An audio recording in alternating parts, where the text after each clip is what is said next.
Hello and welcome to Active Net Bites. Active Net Bites is our series of interviews with the brilliant people that are coming to our events. And today we're talking about our paddle event, which takes place on the 3rd of June at the Radisson in Stansted. And today I've got two gentlemen who are going to explain something to us that I'm not aware of, as I don't play competitive paddle. So, Fabian, tell us who you are, what you do, and who you do it for, please. Hi, David. Thanks for having us today. I'm the founder of the Britain Padel Tour, which is one of the leading professional national circuits in paddle at the moment. And we created this platform last year to offer players who wants to pursue a career in paddle in the UK. Okay, excellent. Thank you. And Razvan, tell us who you are and what you do. Thank you, David. Thank you for having us here. I'm Fabian's partner, and we actually met on the paddle court. So we kind of brought the passion into our business, if you like. We met last year, beginning of last year. We weren't playing too competitively, but as you are aware, it's a very, very addictive sport. Mm. And before you know it, you get into coaching, you get into PTing, you get into competitive matches. You're all about ratings and who you set up the matches with.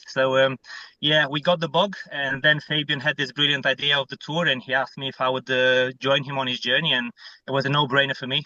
Yeah. Okay, fantastic. So, Razvan, why is paddle so addictive?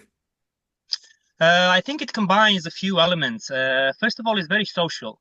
Yeah. So nowadays, people don't do golf anymore. They do their meetings in paddle venues, Hmm. it's best for the industry, and it forces the venue operators to up their game, to make the people more welcome to the venues, to come and talk, play some paddle, and then stick around, maybe have a beer or have a I don't know, a shake, a protein shake, Hmm. a hydration drink, and just enjoy paddle, watching paddle, talking paddle. It's also very good for fitness, for health, for Mm. longevity. It's a racket sport, and as you are aware, a racket sport is probably the best for longevity going forwards. Hmm. All the studies point to that. I don't come from racket sports, so a lot of people come from tennis, come from squash.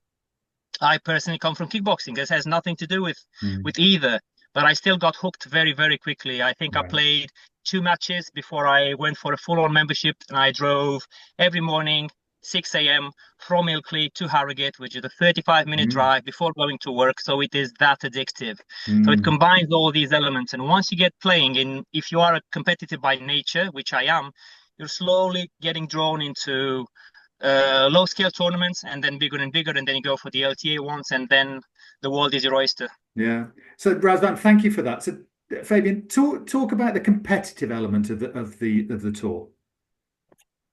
Yeah, first of all, the tour is just mainly the end goal for the tour is to be addressed to fully professional players. Hmm. Like I said initially, it's we started this in mind with having a platform to offer for people who wants to pursue a career in paddle.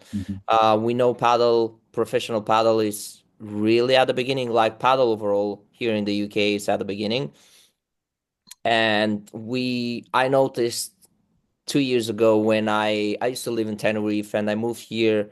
I was a pro tennis player myself when I was young, and when I discovered paddle in Tenerife, it was a no-brainer for me. It was like a glove, and it clicked. I moved from Tenerife here, and I realized after the first year of playing paddle, way it's a big gap in the professional side of the paddle industry.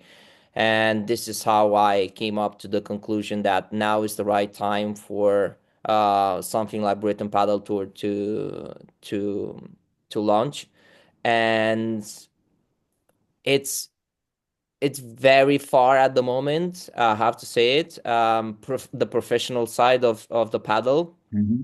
British paddle, compared to countries like Spain, Italy, France, in North America as well, South America. Um, but I think we're doing a lot of progress and we're bringing players from outside the country to compete against the British players, which is this is our strategy to move forward. Um, that was one of the things that we noticed it's missing in the industry at the moment. Brilliant. Well, look, Fabian, Razvan, I'm really looking forward to seeing you on the 3rd of June at Radisson. And I have a view that actually, if we get the elite element right and the competitive element right, lots of participation will follow. So, gentlemen, I'm looking forward to your views, looking forward to seeing you. Thank you so much for your time. Take care, and we'll see you soon. Bye bye. Thank you, David. See you soon. Thank you.